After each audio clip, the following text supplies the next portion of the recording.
Thing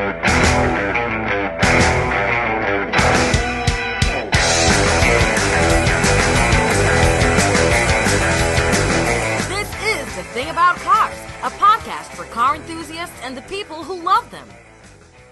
Hello again, this is Mickey Desai coming to you from Strongbox West in Atlanta. This is The Thing About Cars, and it's a beautiful day outside, but we're inside, and at the table I wanted to tell you that we actually have a full house yet again. There are, 6 of us here? So let's just do quick introductions.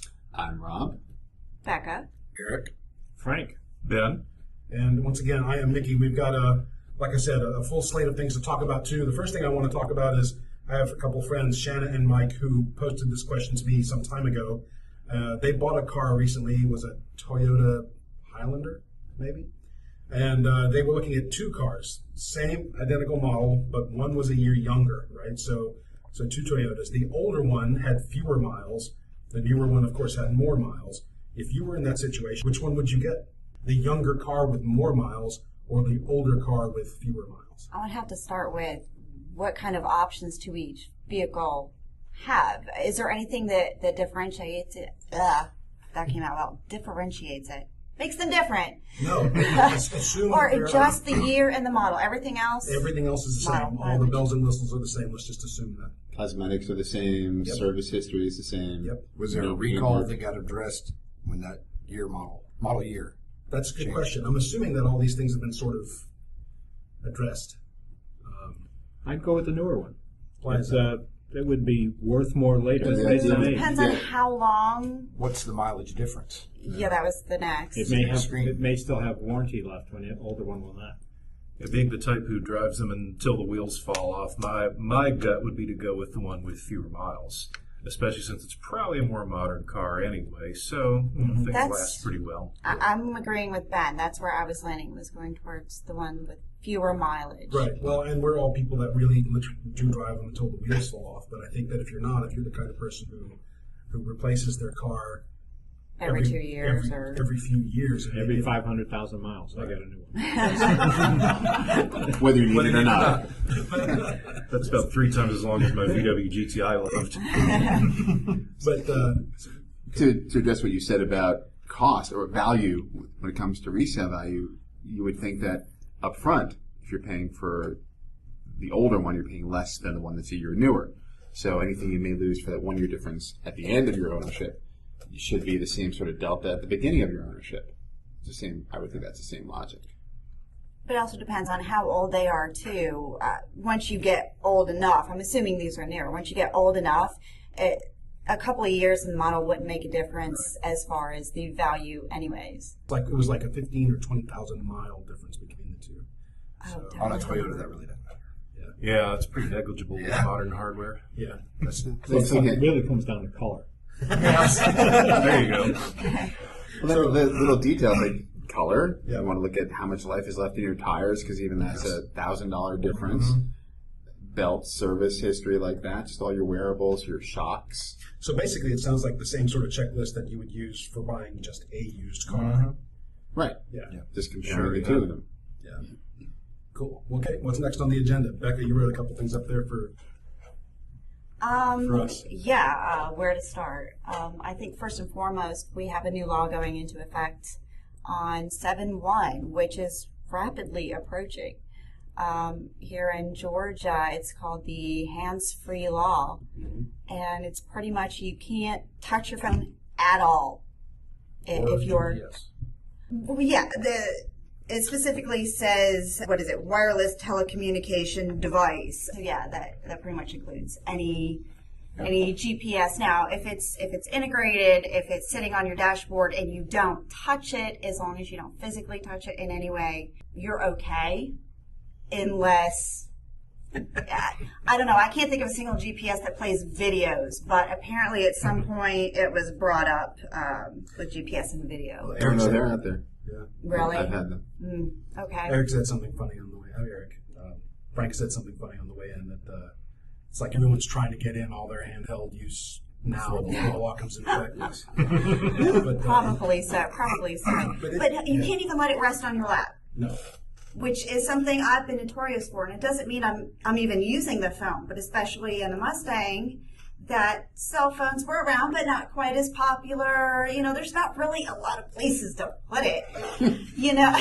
Well, I would argue that in your pocket is the very best place, because then once you've crashed, it's not going to fly to somewhere else in the car where you can't reach it. Because if you have a newer generation Apple phone and iPhone, we all know that they bend if you sit on them when they're in your pocket. Well, don't put it in the back pocket.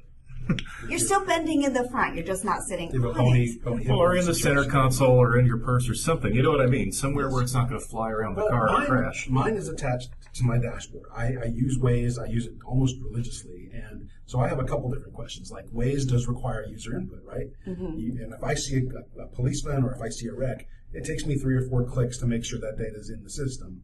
You're not required to do that. And now I'm not required to do that, but now I'm sort of... But that's how it gets all its information. That's how Waze gets its information. So now I'm breaking the law just to use Waze. Yeah. But, skipping ahead, I made this whole list of notes here. Skipping ahead, I have heard a rumor that Waze is in talks with Apple for an adapted version for CarPlay. It's not on the CarPlay list, and I didn't pull up the Android list to see what it had available. But they're talking about it. You still get Google Maps and Apple Maps. I'm not a fan of either one of those. Yeah. I prefer Waze. Much prefer Waze.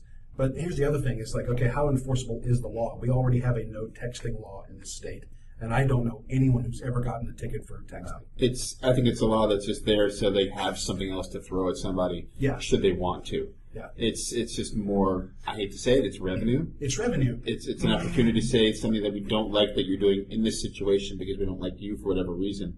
Is actionable. If you give somebody a little bit of guidance, Well, if in my mind, of course, I know it's revenue, just logically speaking, but I also kind of hope that the safety reason behind the law means something to people. And I still see people texting. I don't think that'll ever mean. But this one goes much, much further than the texting law. Of course, then again, we do have 3 laws on the books right now just to keep drivers out of the left-hand lane. People still go 20 miles slower in the left-hand lane. So it'll never. But it is very, very specific. Some of the notes I wrote down is really just a meme that's going around that's a lot easier to read than the actual law. But it has some inaccuracies in it. But one of the big things people have been debating back and forth, it goes on to say internet-based radio stations, which I gave up on Atlanta radio. Yes, there is nothing. Basically, when 96 Rock sold out, I stopped. I just never turned on a radio again. They tell you things like Spotify and all this. You can't. Pandora's listed those to set up your thing. You're supposed to press like or what have you. If it revolves around your phone, you have to have your playlist playing. You can't interact. You can't like, dislike, or mark on ways that there's a car pulled over. You can't touch your phone. You cannot touch it. Like with hands-free calling, sometimes you still have to hit the phone to pick up and disconnect. Depending on your setup, the law says no.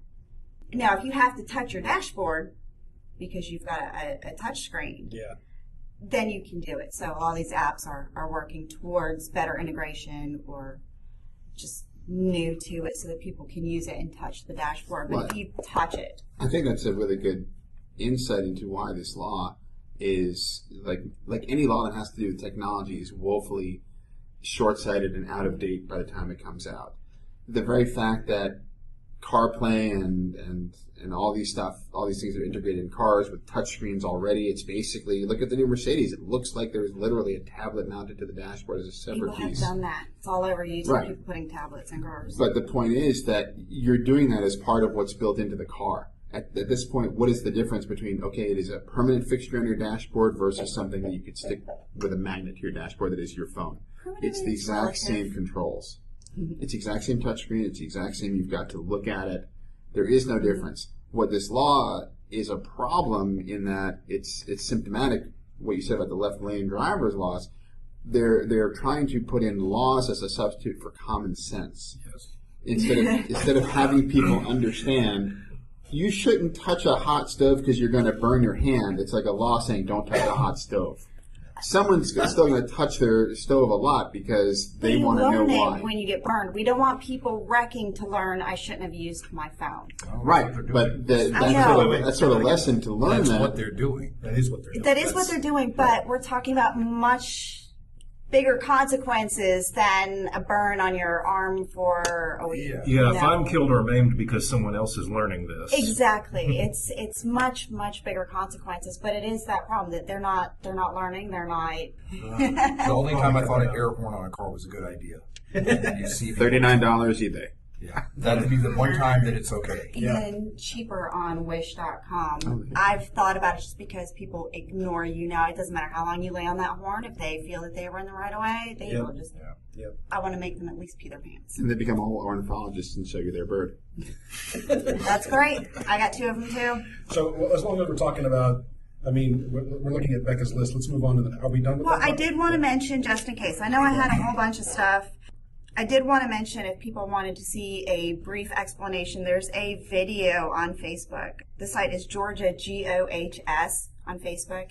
That's the Georgia Office of Highway Safety. The actual law is on the georgiahighwaysafety.org. Mm-hmm. You can find it if you want to read all of the legal mumbo jumbo, but there's a good video on Facebook that they can find if they want to understand, because it's coming up. Yep. I got one thing though. You can have an earpiece and have a conversation with your phone is fine. Yeah. Holding that phone to your ear is illegal. Right. Is it not the conversation that you're distracted by more than the phone in your hand? Because technically driving a stick shift would be just as dangerous as holding that phone. No, because you can talk to somebody in the car. Yeah, that's distracting also technically. It's holding the phone, it's having your hand off the wheel and all that. But is that really that different than driving a manual transmission? I think it is. You ever tried to look in your blind spot? You do see the point, though, that the phone conversation is distracting. Yeah, no, I agree. That's natural. A manual transmission is a focus on your driving. You're paying attention to why you need to do you're only that. momentarily using that hand. Yeah, but you do see the point that having a conversation on a phone through an earpiece versus holding it, I really don't see where there's a huge difference. Although, no, and you don't have to look down for a manual. If you do need to look down to see what gear you're in, you're probably not a good manual driver anyways. That's the thing. I think you're talking about muscle memory at that point. Because doing this and trying to check your blind spot is not intuitive. Doing this with a gear shift and trying to check the manual trans was a joke. Yeah. But the fact that an earpiece versus holding it, I mean, are we all capable of driving with one hand on the steering wheel? You think? Just should I admit to me driving at this point? Oh, yeah. Very good. You actually have a limb on the wheel? I have a good alignment, and you just press cruise control. And so we're saying that the ideal driving situation is a driver who's got blinders on, earplugs in, and is high on Ritalin. That reminds me of my childhood. Although I was going to add to it at the end, I had nearly forgotten some shocking news.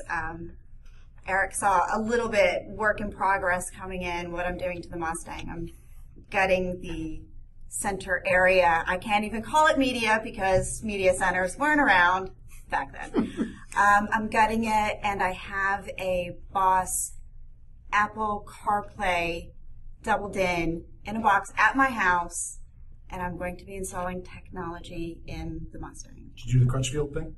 I did Crutchfield. I did want to do a shout out to Nemo. I gotta hand it, as long as we're talking about Crutchfield, they know exactly what they're doing. They sold me everything I needed, and it wasn't even that expensive. Yeah, he was awesome. We had completely conflicting schedules. We kept trying to email back and forth, and eventually I think he called me, and we managed to be able to sit down and talk. And I think at least 30 minutes of the conversation, if not more, was us talking about cars. Yeah. Are you saying that with this difficulty communicating with him, it was hard to... No, I'm saying that he was absolutely fabulous. He never let the ball drop. She walked right over that. She completely stomped it. Oh, my God. Well, okay. Did I miss anything? There's that 5 seconds of strong setup that you just... Try it again, Rob. So I said, are you saying with your difficulties in communications, connecting with your salesperson there, that you were having difficulty finding Nemo? And his email, I'm not skipping it. His email signature actually is a spoof, and I'm starting to think they actually don't go by their real names. I did find out later. It's a long story. Did you speak with Bambi also? And No. Everyone's for the snowman Just from Frozen? Dora. Dora, yeah. Just Dora. No. I don't want to leave it on it. Crutchfield was very good. He was very awesome. He was a good guy. Frank, you got anything we should touch on before we cut loose on this episode? No. No? I don't know anything about Nemo. and most of the stuff in my garage has got a push button radio. You got to pull the button out to set the station, and after that you don't touch it again. So Oh, I've got stories. I think the law is just really it's going to be up to interpretation to whatever policeman pulls you over. Really, I think, it's been dangerous. Things have changed. People are sitting there. We've all seen it. The light turns green. There's so much traffic. You're dying to get across the light and keep going. And here the light turns green, and the person in front of you, there's 8 cars have already gone ahead of them, and they're still. It's changed. The world has changed, and they're just trying to make it safer. Yeah. You can kill somebody, and that's the last thing in the world we ever want to have happen. And they have been killing people, and nobody's learning from it. Yeah. It's just, what's going to stop them? I like devices that would actually deactivate the driver's phone. I had mentioned, I don't know how long ago, some device they had in Australia for a while, where you plug it in, you have limited functionality, but it pretty much deactivates anything that would be distracting. And it's required to run the vehicle. But the person who's going to be responsible enough to plug that in is also the person who's going to be responsible enough not to need it. Say, Ben? And speaking of Australia, their motorcycle cops have helmet cams that can see in the window of the car. They ride right up and say, "All right, mate, you're on your phone. Here's your ticket." It's on video. Although, on a similar note, I've actually pulled up next to cops here in Atlanta and seen the cop in the driver's seat texting on the phone. Oh, sure. Do any of us know any local policemen who could come join us for a show? No, Zone 2 supervisor is kind of a friend that stops by. Yeah. I could ask. I might. Yeah. He just left. He started a new job in a different aspect of safety, but he had been with one of the local sheriff's offices. A lot of policemen are limited by the whole media thing. They're not allowed to talk to the press. And he's no longer, but he's recently out of it within weeks. Yeah. Well, we went to a car show and tried to talk to some cops who were just standing there. We went to one of Caffeine and Octanes, and they flat out said, "I'm sorry." And what I did is I went up and I said, "Hey, we're doing a podcast. Can I ask you a quick question about your cars?" And they said no. Well, yeah, the recording of them giving basically legal advice can cause. Well, I recently learned what they view as legal advice, so they pretty much say, nah. Well, if it comes down to it, most officers have a no media rule in general, blanket from their departments. So if it's possible, if there's a listener out there, someone who can help us get a friend to the table, we will happily anonymize them. Just spend a few minutes with them on we'll put them in the shadow. On microphone. Yeah, we'll leave them in the shadow. We'll change their voice a little bit, but if we have a connection to find an officer who can bring an officer to the table, let's do that. We've got a few minutes left. I don't disagree with the law. Yeah. I personally don't like looking at my phone. I don't even want to look at it for the time. Yeah. So no, I'm all for it. I just think there's too many gray areas. It's just going to be difficult to make it. I'm completely and totally guilty of using the phone, except I'm also nearly hands-free with it. I'll hit one button and then I'll say, "Okay, call Ben," and the rest is all voice, right? The rest is all voice commands. So I've already minimized contact with my phone. The question for me is, do I now simply not even punch the screen anymore to start the call with Ben? Yeah, they want voice activation as much as possible, used only. Yep. So touching the dash in limited amounts, but they want voice controls, basically. Yep. Anything else needs to be set in motion before you put the car into drive. No changes while you're driving, no touching anything. And I agree with it. And I think starting on July 1st, I think the cops will be out in force, ticketing everybody just to get everybody to pay attention, realize it's in effect. I hope so. But I think they're going to get realized. Well, it's an easier rule to enforce than the whole texting thing, too, right? Because they could say, "I wasn't texting." When you read the actual law, it's specific. The meme going around is still saying texting, but no, they are very specific. No Facebook, no social media posts, no texting, no emails. Streaming TV shows. Right. That So- kills me. Oh, it says no video whatsoever. This is a tangential thing, but the thing that this is one of those it gets under my skin moments where I'm driving along and I see someone with their phone posted right above their steering wheel, or somewhere north of the glass, north of the steering wheel in the thing, field of glass, right in the field of vision. I'm like, what are you doing? I normally do that when I'm videotaping the idiot in front of me. I can't talk today. Somebody in front of me is doing something so stupid, I want to record it.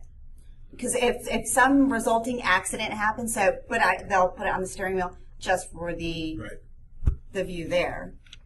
But if you're using it for your nav anyway, wouldn't it be better to have a higher eye line instead of having to look down to your console or something? Yeah. But it shouldn't be here. It should be off to the side, theoretically not obstructing not the only direct that, but view. the screens are usually bright, so that by the time your eyes are used to reading your screen, if you go back to now a dark road, you're at a disadvantage. Yes, I agree. So I keep mine down level with the steering wheel. It's near the top edge, but it's at least below that horizon of the hood in the car. That's what I do.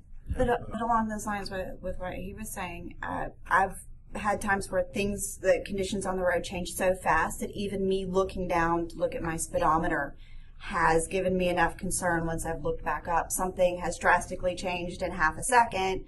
So just taking your eyes off so much can change so fast. Beka, let's wrap up this episode. Take us out, and we'll wrap this one. I knew you were going to call on me when you used me as an example earlier, because I always totally brain fart when it comes to wrapping it up. So this has been The Thing About Cars, as usual, recording from Strongbox West. Please find us on Facebook at The Thing About Cars. Our website is actually currently down, but we hope to have it up soon. You'll find us at thethingaboutcars.com. But all of our links online, you'll find that we are trying to do a little fundraising to buy new microphones and maybe a little more gear. I think that's about it. Is that anything else? Be safe out there. Be careful. We'll see you guys next time. Bye-bye. Bye-bye. Thank you for listening. This has been The Thing About Cars. We'll see you on the road.